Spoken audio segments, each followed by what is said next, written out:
This happened to me when I was 13. For some background, I had switched to another school that was further away from home. And now instead of taking only one bus, I had to take a bus, a train, and then another bus just to get there. With my now longer commute, I had to leave my house around 7 if I wanted to be there for 8:30 a.m. For the most part, I was never worried about safety since public transport was busy in the morning. As I got off the train, I had to cross a big bridge in order to reach the area with the different bus routes. There were 3 major ones, but it didn't matter which one I got on as they all passed the school before breaking off into separate directions. So one morning, as I was waiting for one of the buses to show up, some random construction worker, also waiting for a bus, started talking to me. He looked about mid-30s. I didn't think much of it, as I was easy to have a conversation with. I started seeing him more frequently at the bus area, and I began to find it a bit strange because he would always compliment me. He'd say I had a cool bag or a nice jacket at first, but he never said anything to raise any red flags. Things started to get weird pretty quick, and he would start complimenting my features, saying that I had pretty eyes or a cute smile. I was beginning to get a little bit uncomfortable, but again, I also brushed it off and chose to just start avoiding him.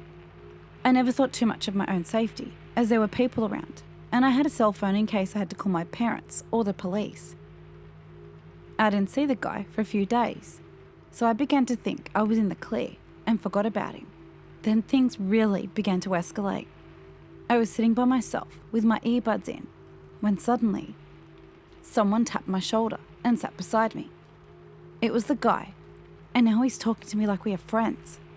I was really uncomfortable, tried to dismiss him, and went to walk away to the other side of the bus area. But that's when he said something that really caught me off guard. He turns to me like it's nothing and says, "What would you do if I tied you up and never let you go?" I was genuinely appalled. I got up from the bench and started walking away. He got up and started to follow behind me, when thankfully, 2 buses pulled in. He of course followed me onto the bus, and I was not having it. So I got off the bus and hopped onto the second one. If he followed me on again, I was going to tell the bus driver I needed help, but the guy didn't. I was so damn confused.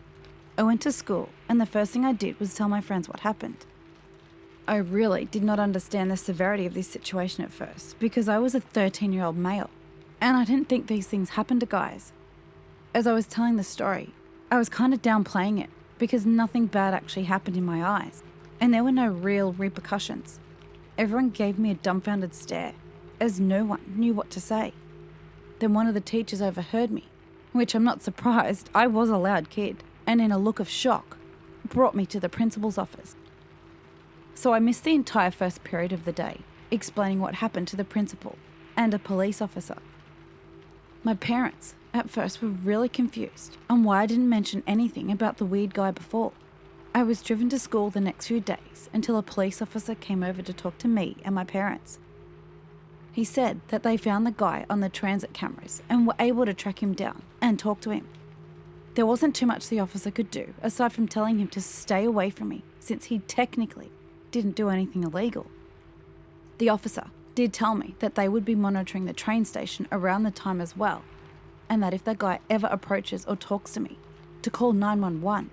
I saw him like 2 or 3 more times after, and he never spoke to me or even looked at me, which I'm very thankful for. I'm just glad nothing major came from it, but this did really open my eyes a lot about being more aware in public.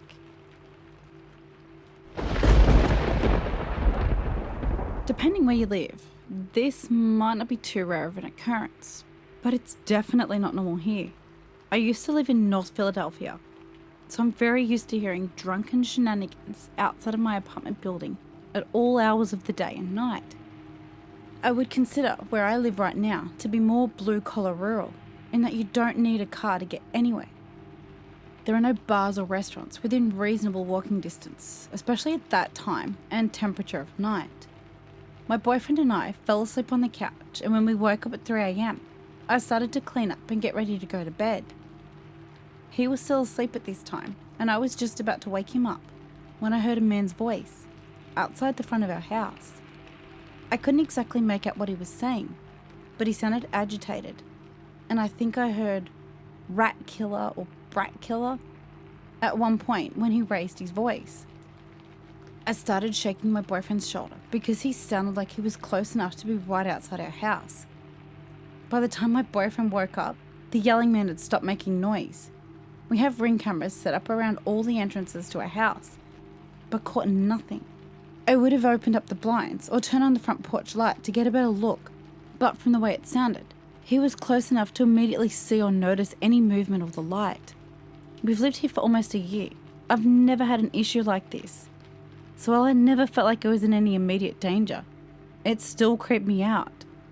My boyfriend travels occasionally for work, so if this had happened when he was away overnight, I would have been terrified.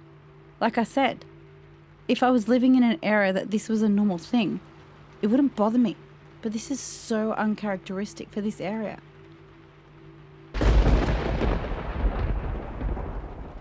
So this happened back around 2014, 2015, and I was maybe about 19 or 20 years old. I was a scrawny thing at 4'10" and not much weight or muscle to myself. We just moved to this town. My family and I checked the crime rate. It was pretty low, and so we thought it was a safe town. But boy were we wrong. So this town had about 1,000 people or so, and we just moved here a few weeks prior. Nothing bad had happened. One cold winter day, my parents decided to let me walk to the little store in town.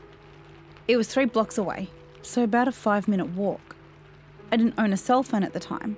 The pants I was wearing at the time didn't have pockets, so I took my parents' phone. I had the card in my hand, so it was visible. This was a bad mistake looking back on it now. I walked up to the store without incident.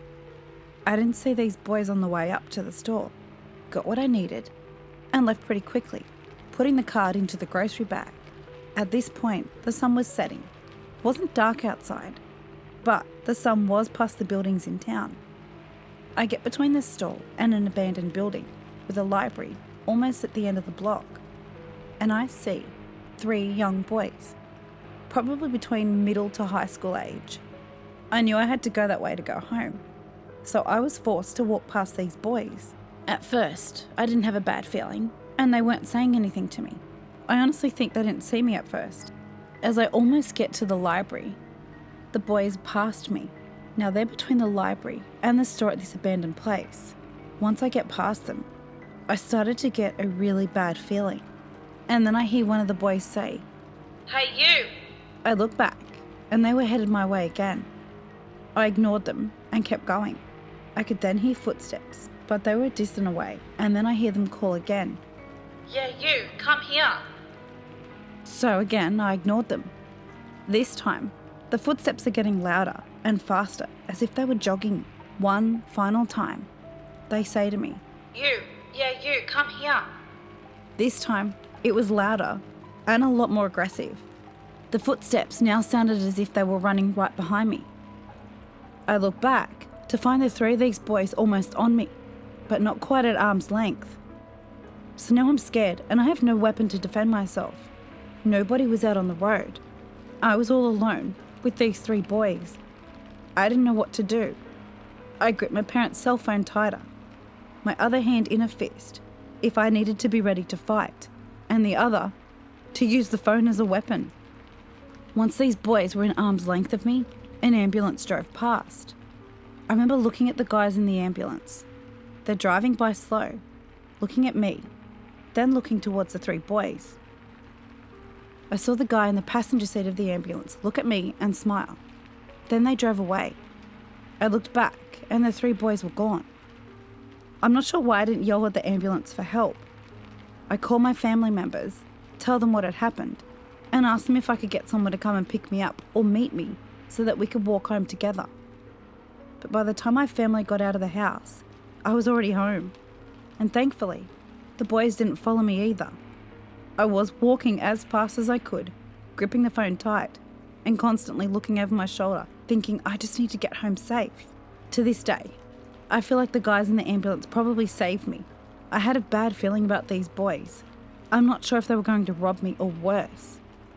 Being in a new town, I didn't really know my way around.